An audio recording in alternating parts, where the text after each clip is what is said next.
On va parler de recharge de véhicules électriques en copropriété. Donc moi, Alexandre Cathy, je travaille au sein du programme mobilité électrique d'Enedis. Alors, au cas où Enedis donc, est le gestionnaire principal du réseau public de distribution d'électricité en France. Une fois qu'on a dit ça, les deux notions importantes à avoir en tête plutôt, c'est que Enedis donc, est un service public dont l'activité est régulée. Et alors, la question, c'est pourquoi je suis là. Parce qu'Enedis ne vend pas de bornes de recharge. Enedis n'est pas un opérateur de recharge, non, mais on a coutume de dire qu'il n'y a pas de mobilité électrique sans réseau électrique. Et une fois qu'on a dit ça, Enedis a un rôle essentiel à jouer. La deuxième chose, c'est que la mobilité électrique se situe au cœur de nos enjeux, au cœur de nos valeurs, puisque c'est un levier important de la transition écologique dans laquelle on se lance tous. C'est une chose qui se fait en proximité avec les territoires et qui se développe dans l'ensemble des territoires. Et puis avec une composante technologique importante, donc Enedis se retrouve dans tous ces points et a donc choisi, au travers du programme que j'incarne aujourd'hui, de se lancer dans cette démarche de manière volontariste et en partenariat avec l'ensemble des acteurs qui font de la mobilité électrique. Et c'est une aventure qui est collective, vous le voyez, ne serait-ce que ma présence aujourd'hui, parce que ça concerne l'automobile, ça concerne les réseaux, ça concerne l'immobilier, ça concerne les données, enfin voilà, ça concerne tout un tas d'acteurs qui se mettent en ordre de bataille collectivement pour faire avancer et développer ce sujet-là. Alors pourquoi on en parle aujourd'hui? Xavier a commencé à en parler effectivement, on voit de plus en plus de véhicules électriques. On est à plus de 410 000 aujourd'hui en France, donc c'est pas grand-chose. Mais néanmoins, on constate que entre 2019 et 2021 sont des années charnières. Et effectivement, chaque mois, on bat des records de vente de véhicules électriques.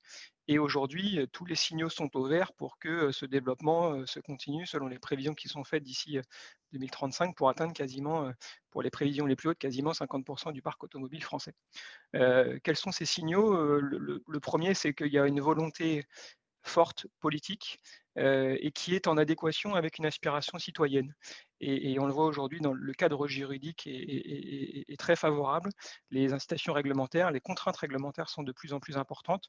On a beaucoup parlé de Paris, donc je vais prendre un exemple parisien parmi ces incitations réglementaires. Vous savez que la loi la plus importante aujourd'hui sur ce sujet, c'est la loi d'orientation des mobilités, qui est venue introduire la notion de zone à faible émission. Et un exemple concret pour Paris, c'est qu'en 2024, vous ne pourrez plus circuler en véhicule diesel à Paris et en 2030, vous ne pourrez plus circuler avec un véhicule essence. Euh, voilà, donc c'est quelque chose qui nous touche de manière très concrète et donc des mobilités alternatives sont fortement attendues. Le deuxième point, c'est que le sujet de la performance n'est plus une question. Aujourd'hui, les véhicules électriques sont d'une performance qui répond très largement à notre besoin et à notre usage quotidien que l'on peut faire d'un véhicule.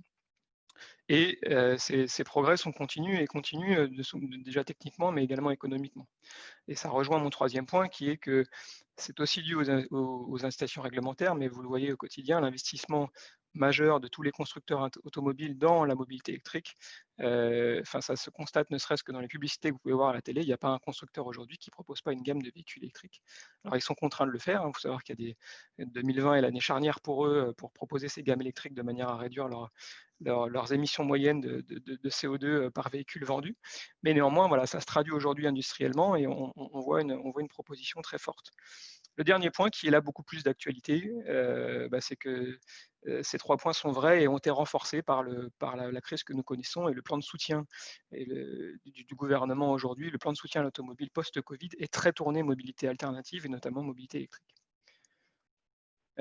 Et puis, Xavier en a également parlé, l'un des enjeux du coup n'est pas tellement la technique, n'est pas tellement l'autonomie de la voiture, n'est pas tellement la performance de la voiture, mais l'enjeu c'est l'infrastructure de recharge et comment on recharge ce véhicule-là. Donc il y a un certain nombre de choses qui se font sur le territoire public, mais la recharge privilégiée en véhicule électrique, c'est évidemment à son domicile. Pourquoi? Parce que c'est là où on est stationné le plus longtemps. Je vais comparer vulgairement, mais un véhicule électrique, c'est ni plus ni moins qu'un téléphone amélioré, en tout cas un téléphone qui roule, donc vous le rechargez chez vous parce que vous avez le temps de le recharger la nuit. Et donc un véhicule électrique, c'est pareil. Donc on est sur 80-90% en fonction des études. La dernière étude qu'on a menée avec BVA montrait 80% de la recharge des véhicules se faisait à domicile. Et l'enjeu, il est très important dans les copropriétés parce que près d'un foyer sur deux en France habite en immeuble. Et et c'est aujourd'hui la zone la plus difficile pour déployer des bornes de recharge, évidemment parce que nous sommes en copropriété, donc il y a une décision collective à porter et qui n'est pas toujours simple, en plus de la sociologie que nous avons évoquée en introduction de la table ronde. Donc si on rentre un peu dans le vif du sujet, il y a deux manières aujourd'hui d'installer des bornes de recharge en parking d'immeubles. Il y a une manière individuelle qui aujourd'hui est un droit dans la loi, inscrit dans la loi, dans le code de construction de l'habitation, qui a été renforcé par la loi d'orientation des mobilités, qui s'appelle le droit à la prise. C'est-à-dire que chaque copropriétaire peut revendiquer son droit à la prise et installer une borne de recharge dans le parking à ses frais. Et la copropriété n'a pas d'autre choix que l'accepter, à une exception près, c'est si elle a engagé une démarche collective. Et c'est le message que je veux passer, le premier message que je veux passer aujourd'hui, c'est qu'il est important en copropriété, puisque l'on vit en collectivité, de raisonner collectif. Le bâtiment, on l'a vu, va vivre encore quelques années. Le développement de la mobilité électrique va également se faire de manière très forte dans les 15 prochaines années, mais encore plus si on va au-delà.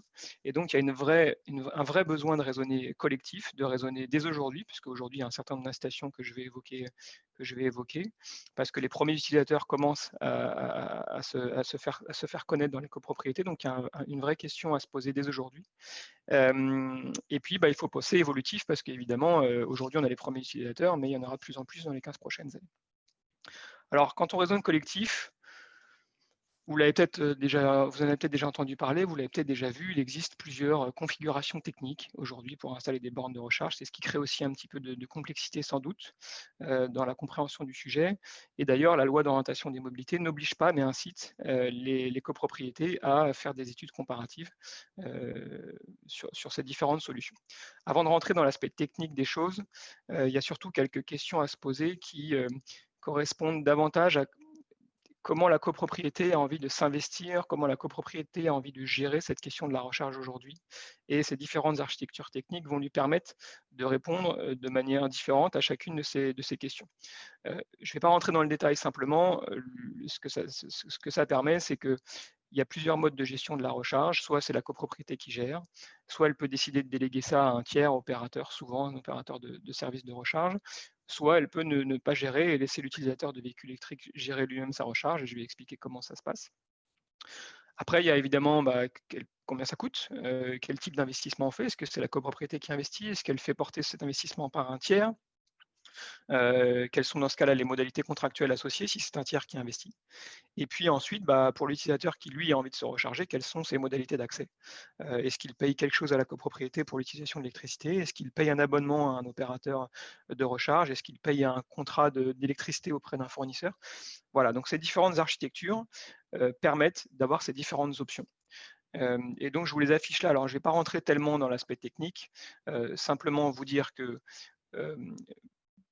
on l'a vu, les aspects techniques du bâtiment, mais en gros, aujourd'hui, votre bâtiment est alimenté par un réseau public, je ne sais pas si vous voyez ma souris d'ailleurs, mais qui est à l'extérieur du bâtiment, qui vient alimenter les rectangles bleus qu'on appelle des distributeurs.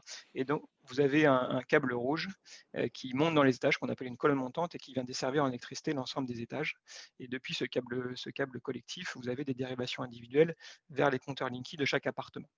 Donc la première architecture technique possible consiste à faire la même chose dans le parking, c'est-à-dire à faire courir un câble public, exploité et maintenu par le gestionnaire de réseau, donc en l'occurrence Enedis sur cet exemple-là, et qui va passer devant l'ensemble des places de parking. Et puis le copropriétaire qui voudra installer une borne de recharge n'aura plus qu'à faire installer une dérivation entre la canalisation collective et sa place de parking sur laquelle on mettra un compteur. Et donc je vais expliquer les spécificités de cette architecture juste après. Ensuite, vous avez une possibilité qui est aujourd'hui, chacune des copropriétés a un compteur des parties communes, qu'on appelle les services généraux, sur lesquels sont repris les usages électriques tels que l'ascenseur s'il y en a un, l'éclairage, etc. Et donc, c'est aller utiliser l'énergie disponible sur ce compteur pour créer une infrastructure de recharge et donc mettre quelques bornes de recharge. Donc, il y a une variante que je n'évoquerai pas, on pourra l'évoquer dans le salon ou a posteriori si certains le veulent, mais aujourd'hui, ce n'est pas quelque chose qui se développe beaucoup. Et puis, la dernière architecture, c'est de créer un nouveau compteur spécifique dédié, ce qu'on appelle un point de livraison dédié, derrière lequel on va concentrer l'ensemble des bornes de recharge pour n'en faire qu'un usage électrique. Et donc, je vais évoquer la spécificité juste après. Donc, si je reviens sur la première architecture, hein, qui consistait à créer une infrastructure collective publique qui dessert l'ensemble du parking, vous avez des photos en bas. Donc, c'est un câble qui est posé dans un chemin de câble en acier, comme vous le voyez, qui passe devant l'ensemble des places du parking. Et puis, le copropriétaire qui souhaite une borne, bah, il vient on vient lui connecter une dérivation individuelle depuis cette canalisation collective jusqu'à sa place, on lui met un compteur. Les plus, si on peut dire les plus, en tout cas les points importants à savoir, c'est que du coup pour la copropriété, c'est une gestion similaire à celle des appartements. C'est-à-dire que c'est une extension, c'est une résidence secondaire qui est dans le parking, donc elle ne gère pas. C'est le copropriétaire qui est chez lui sur sa place et qui gère son installation de borne et son installation électrique.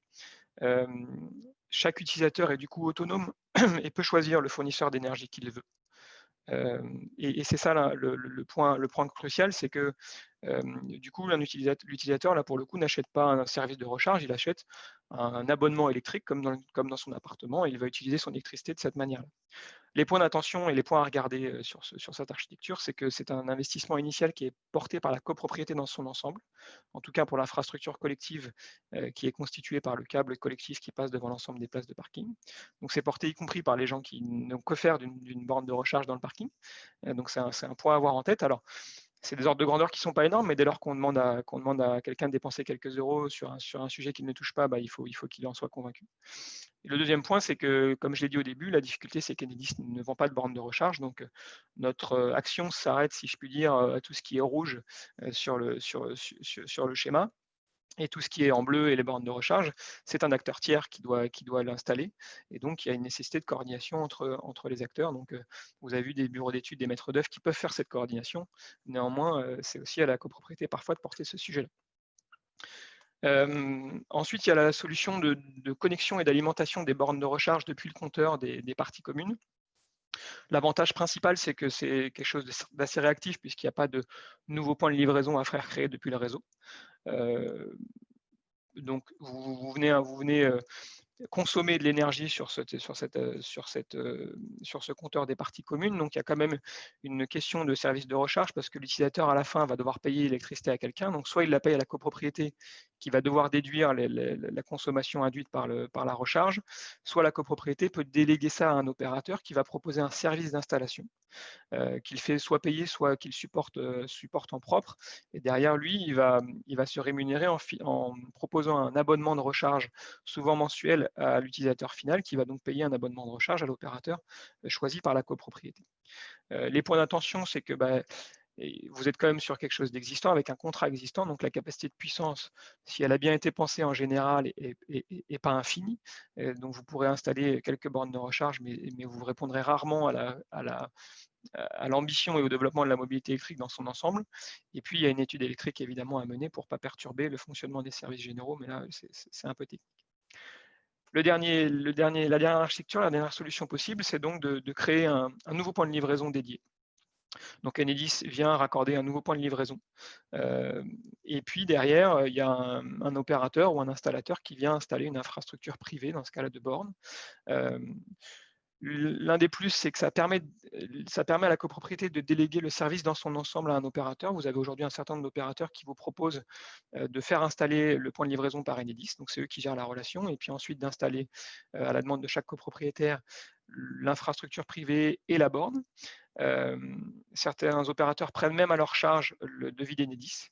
Alors évidemment, il y a une rétribution derrière, et je l'évoquerai dans les points d'attention. L'avantage, c'est que ça n'augmente pas les charges de la copropriété, puisque, en tout cas, quand l'opérateur porte cet investissement, et puis en plus, on n'est pas sur les compteurs des services généraux.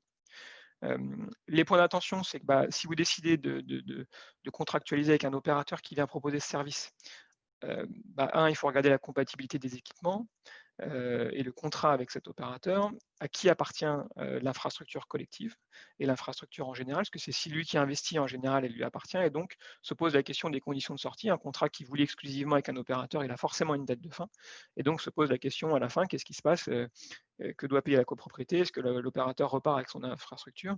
Voilà, donc il y a toutes ces questions-là à poser, plus la question de maintenance à se poser. Et donc, si vous décidez de passer par un opérateur, il prend tout à sa charge et donc il se rétribue, lui, sur un abonnement mensuel qu'il propose à l'utilisateur final. Donc l'utilisateur qui veut une borne sollicite l'opérateur qui a été choisi. Donc il est obligé de passer par l'opérateur que la copropriété a choisi. et lui va lui payer donc un abonnement à la recharge. Donc c'est quelque chose qui est plus simple à mettre en œuvre, mais par contre vous êtes lié évidemment contractuellement puisqu'un opérateur qui investit a besoin derrière de rentabiliser, ce qui est tout à fait normal. Je rentre pas plus dans le détail. S'il y a des questions, on se verra dans le salon où j'y répondrai, parce que je vois qu'il y a quelques questions qui sont arrivées. Je vous ai parlé d'un certain nombre d'incitations financières aujourd'hui à la réalisation et à la pose de bornes de recharge. Quand vous êtes en copropriété, il y a deux types. Il y a une aide qui est privée, c'est-à-dire que chaque utilisateur qui fait installer une borne de recharge sur sa place dispose pour l'installation de cette borne d'aide. Alors la borne peut être à usage privé ou peut être à usage partagé. Mais donc vous voyez les aides. En gros, ça porte jusqu'à 50% de l'installation et de l'achat de la borne. Et le montant maximal, c'est 960 € pour un usage privé et 1 660 € pour un usage partagé. Alors il y a quand même une condition, il y a quand même des conditions d'éligibilité. Il faudra aller voir sur advenir.mobi les conditions, mais en gros, il faut que la borne soit pilotable.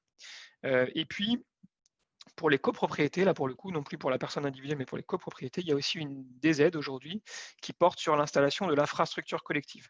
C'est important. Dans chacune des solutions que je vous ai présentées, il y a une partie qui est collective et qui est supportée par la copropriété. Vous avez compris que dans certaines architectures, des opérateurs portent la partie collective, mais néanmoins, il y a une infrastructure collective. Dans la solution avec la colonne horizontale, c'est donc ce câble collectif qui dessert l'ensemble des places. Dans la solution avec un PDL dédié, c'est le point de livraison dédié plus le tableau général qui est posé par l'opérateur, qui sont des infrastructures collectives pour la copropriété. Et donc, il y a des aides aujourd'hui, jusqu'à aussi 50% de l'installation et de l'achat, avec, je vous ai mis les plafonds. Alors en gros, ça peut aller jusqu'à 15 000 €, ce qui correspond à peu près à un parking de 200 places.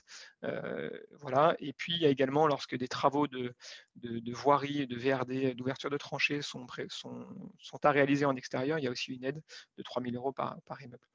Voilà, vous retrouvez toutes les conditions sur advenir.mobi. Mais en gros, donc, il y a des choses à penser. Évidemment, lorsqu'on crée une infrastructure collective, le but, c'est qu'elle soit collective. Et donc, il y a notamment un minimum de puissance à prévoir, une puissance électrique à prévoir pour couvrir 20% des besoins totaux du parking. Et il faut installer au moins une borne. Il faut évidemment que ce soit effectif pour pouvoir toucher des aides. Il y a d'autres aides, je ne les passe pas, vous les avez affichées là. Il y a quelques aides, il y a d'autres aides régionales et locales. Parfois, certaines régions ou métropoles proposent des aides, notamment la ville de Paris, la métropole du Grand Paris propose des aides spécifiques.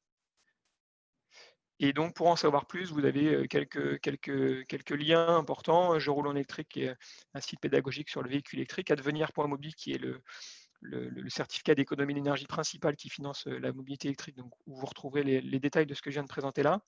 Évidemment, le site d'Enedis et puis le site de l'APC avec lequel nous sommes en partenariat sur cette thématique de bornes de recharge dans les copropriétés. Voilà, et puis vous avez mes coordonnées juste après, si ça veut bien. Non, il n'y a pas. Donc n'hésitez pas à me contacter si vous avez des questions. Voilà, merci beaucoup Alexandre. Avec J'arrête plaisir. le partage. Je vois que tu as fait une speed présentation parce que c'est un sujet qui est dense aussi, hein. Il y a beaucoup de choses. C'est compliqué de rentrer dans les détails de tous les sujets. Je crois que c'est ce que tu disais. Il faut commencer peut-être par une étude aussi avant de. Le conseil principal, c'est de commencer par une étude c'est déjà de se poser les questions que j'ai évoquées. C'est-à-dire comment on veut gérer la recharge, qu'est-ce qu'on veut proposer, est-ce que la copropriété veut investir en propre ou est-ce qu'elle veut se tourner vers un opérateur, et puis effectivement d'étudier ces solutions, de voir combien ça coûte, ce que ça représente, et à l'installation et à l'utilisation finale pour ceux qui vont l'utiliser. Donc il y a ces questions-là à se poser, évidemment faire une étude. Donc Enedis peut accompagner sur son champ d'action, et on le fera avec grand plaisir. Mais évidemment, il faut d'abord se poser cette étude-là. Je vois que d'ailleurs, il y a un certain nombre de questions pour savoir quelle est la solution la plus adaptée pour un grand parking, un petit parking, etc. Il faut aller regarder, ça dépend vraiment de ce que la copropriété a envie de faire. Ouais. Est-ce que c'est possible donc d'installer là, je vois aussi une question sur les parkings en plein air. Est-ce que c'est possible d'installer sur des parkings en plein air Oui, bien sûr. Bah, après, un parking en plein air, ça s'apparente à un lotissement. Donc oui, c'est tout à fait possible. Alors évidemment, dès qu'on fait des tranchées, c'est tout de suite un peu plus cher que lorsqu'on pose du câble en chemin de câble, mais c'est Ouais. tout à fait possible. Ouais, voilà. Mais en tout cas, merci beaucoup Alexandre, Cathy pour cette présentation.